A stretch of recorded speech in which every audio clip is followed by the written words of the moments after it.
been a busy afternoon already, but of course that is what we expected on Election Day 2025. Now we are joined in studio. We actually have a very, very special guest here on Election Day to help us sort through everything. Professor and political and legal analyst at Norfolk State University, Dr. Eric Claville, joins us in studio now. Eric, I know that you've been on quite a few streams on our morning edition of Live Impact News. We're thrilled to have you here this afternoon. I guess we'll start with this, is just for someone who a large portion of his career is dedicated to politics. Does Election Day hold a special significance for you just from on a personal perspective? Well, I tell you again, it's for me for about, I would say 3 decades now, 30 years. I've either been involved in politics, public policy, law, education. And every year during this time, I get excited because it is an opportunity for myself, our country, my family to participate in what I believe is one of the greatest experiments in our world, and that's our democracy. One person, one vote, the ability to voice your opinion, the ability to change governments, to replace or support public officials that advocate for you, your community, your city, in here, our Commonwealth, and of course, our country. So I get excited all the time. I love voting. I love going to the polls. I love the entire experience. Yeah, absolutely. It kind of does have a very special significance in American life. It really has the feeling of a holiday in some ways. As much as politics can be divisive, at times it can also bring people together on days like this. Especially with a day off today. That's right, especially with a day off today. So there's no reason not to vote, right? Right, and I know Nia Campbell's like, now a day off, I don't know what that means. What is that all about? Because I've been here the whole time. But yes, a lot of people with the day off today, and please use that day to make your voice heard. And those voices will be louder in few places than they are in Virginia. A massive day here in the Commonwealth. All 100 House of Delegates seats and a full ticket of major offices in the governor's mansion. Let's start with that gubernatorial race. Absolutely. Democrat candidate Abigail Spanberger, the Republican candidate Winsome Earl Sears. Most polls show Spanberger with a comfortable lead here. What do you foresee heading into tonight with this race?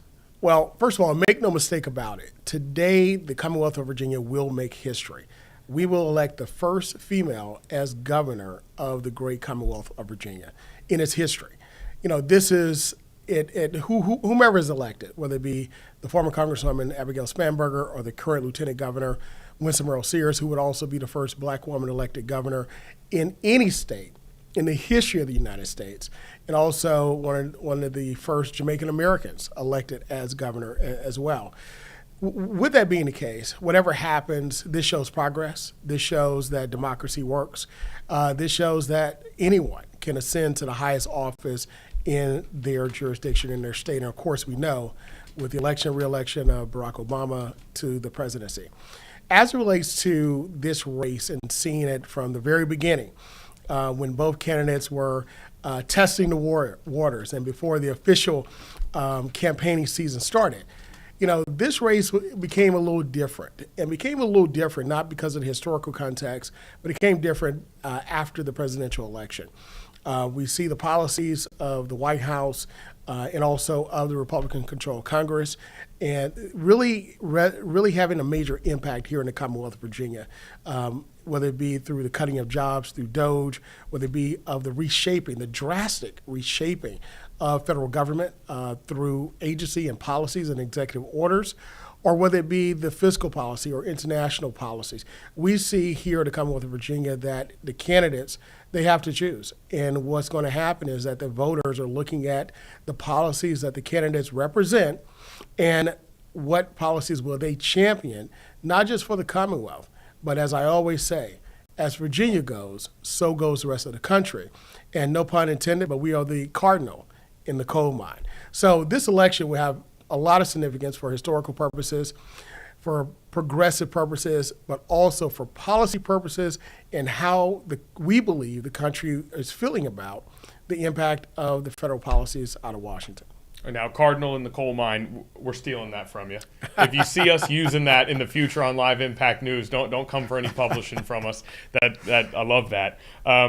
Before we move forward, I want to go backwards. You mentioned in terms of progress, you noted Barack Obama was one of those kind of denotation points for progress as a democracy, progress as a country. And of course, Barack Obama was in Norfolk this Saturday campaigning with Abigail Spanberger. Yes. Do you feel, just on my observation, Obama has, former President Obama has sort of become this closer for the Democratic Party, where when you bring him in for the endorsement, it is the biggest endorsement you can get. It's the most impactful endorsement you can get. And do you feel like he uses his voice very strategically when it comes to these elections? You know, it's a very interesting question because we've seen the former president in other races try to bring up candidates that were trailing, and they eventually lost those elections.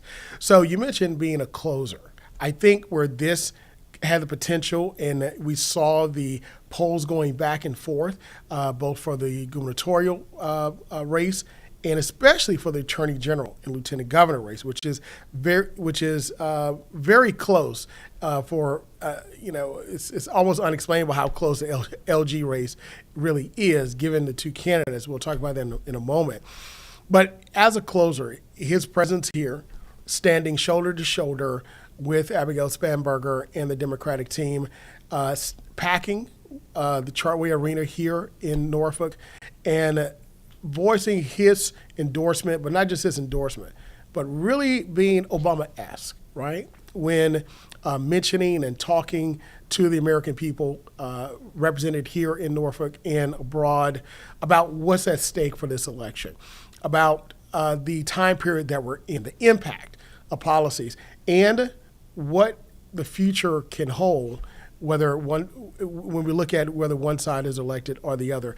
You know, it reminded me sort of, not just a stump speech, but when he gave his Democratic speech at the Democratic convention, really announcing him to the world stage, right?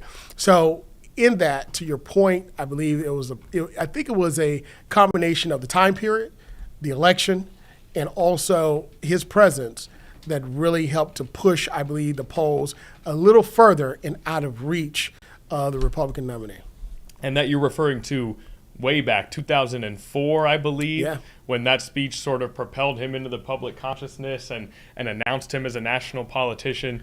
And the fact that he's still able to engender that level of passion, support, and impact, it really is pretty amazing. Now, you mentioned elsewhere down the ticket, we talk about the very close race at the Attorney General spot. Let's start with Lieutenant Governor. Yes. What do you see from John Reed and Gonzalo Hashmi, that race going into tonight? Well, when we talk about historic, I want to also talk about each race and its significance on a historical basis. So we mentioned in the gubernatorial ticket, there will be the first female elected as governor of our Commonwealth.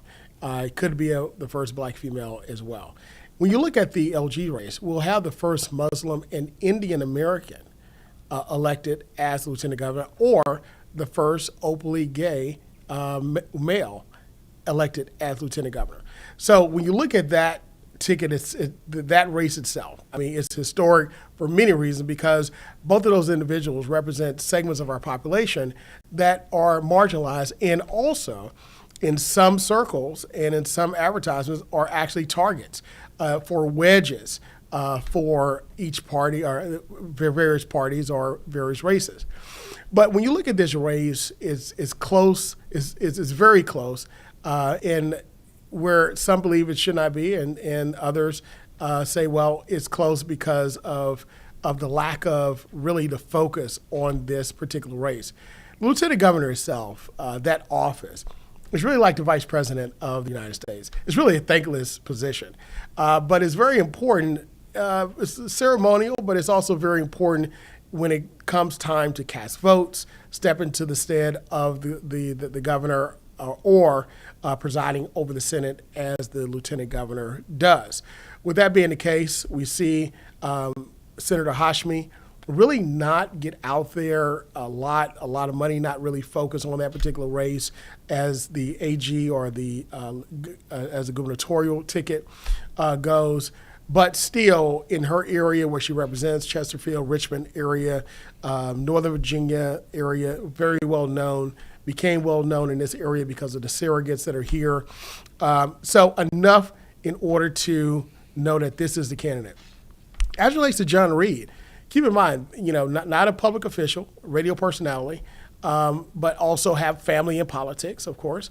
But he's also a candidate that his own party really didn't want him on the ticket. That was really one of the controversies in the very beginning as this ticket was forming. We remember it with the current governor and the conversation that was had that was made public.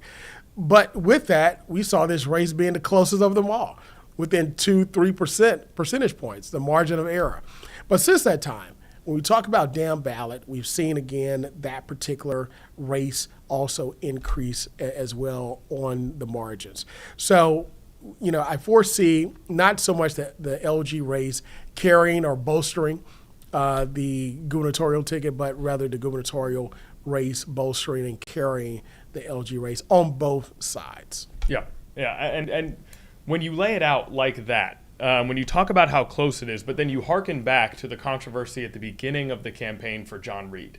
And I'm glad you brought that up because it can feel like ancient history right. with everything that we've kind of been through since then. And then you talk about never held public office, radio personality, began with controversy, has dealt with controversy at times during this campaign. And then you talk about Gonzalo Hashmi and her sort of legislative record and her experience and her popularity in parts of Virginia. Why do you think it has ended up being so close, especially with such a big lead in the gubernatorial position?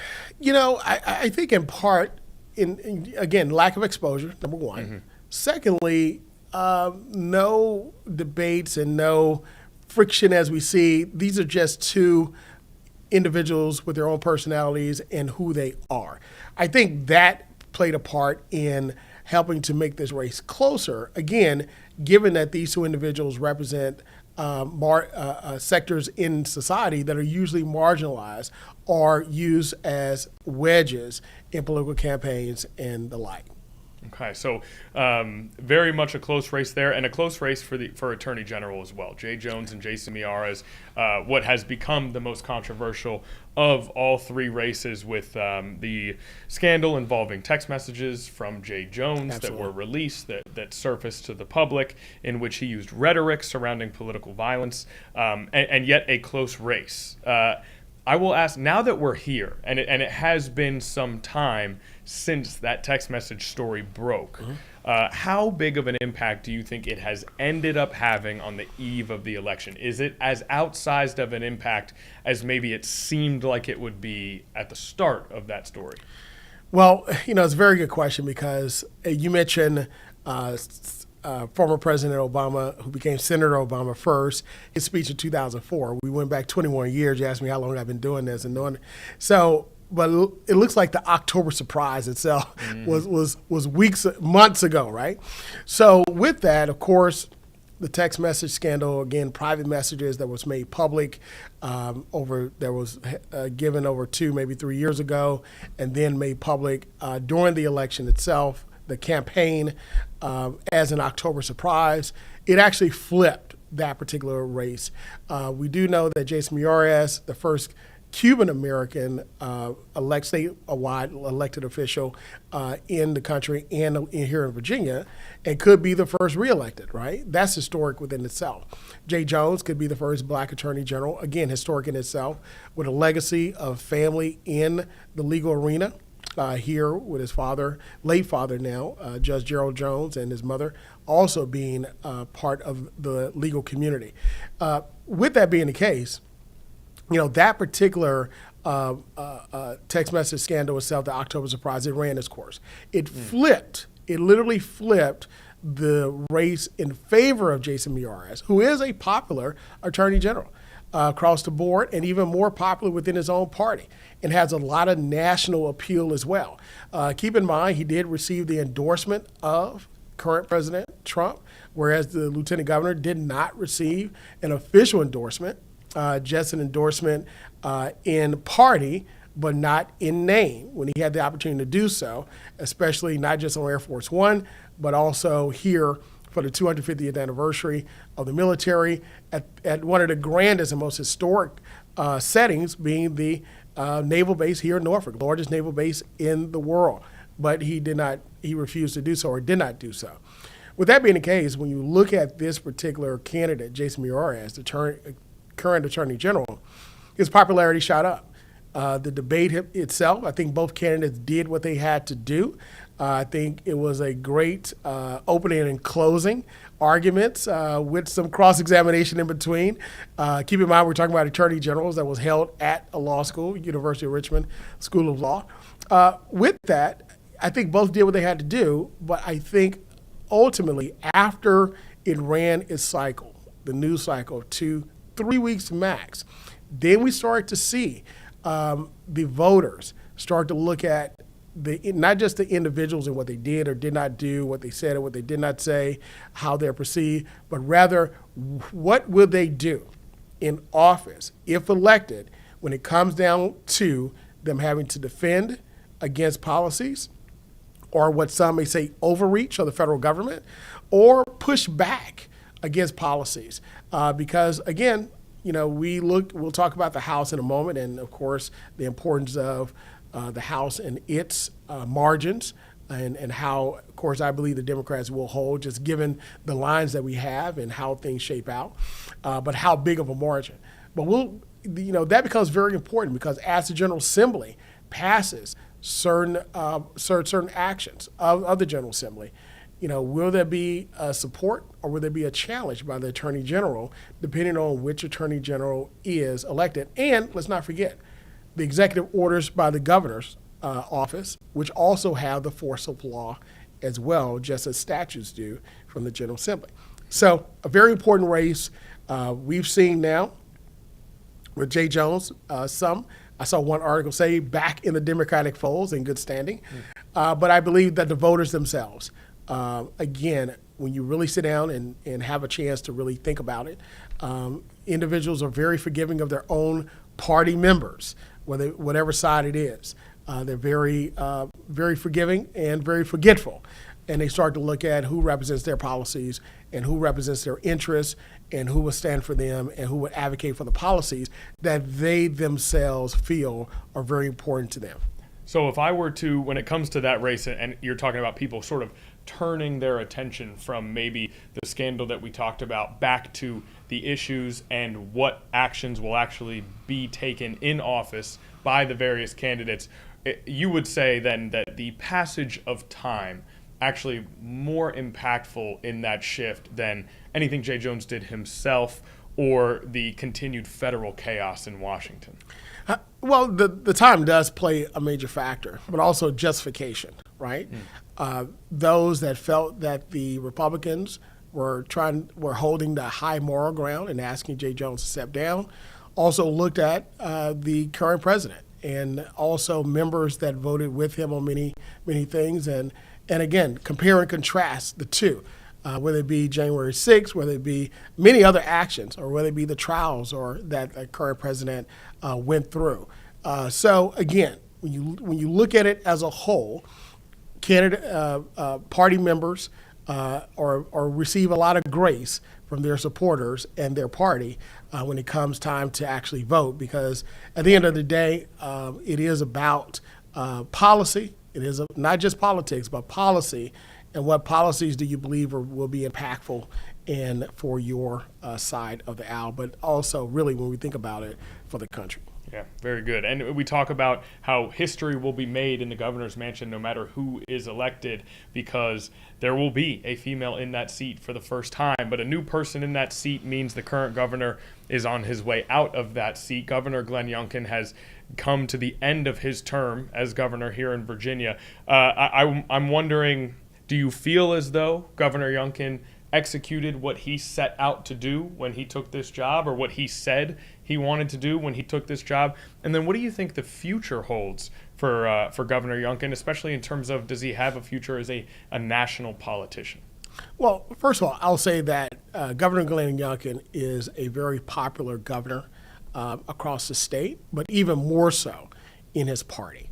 I believe when you look at the Republican governors we've had in modern history, between he and former Governor Bob McDonnell, I believe that both hold a special place in the Republican and also the Virginians' hearts. But for the most part, I believe that he himself, Governor Youngkin, has more of a national appeal than anything else.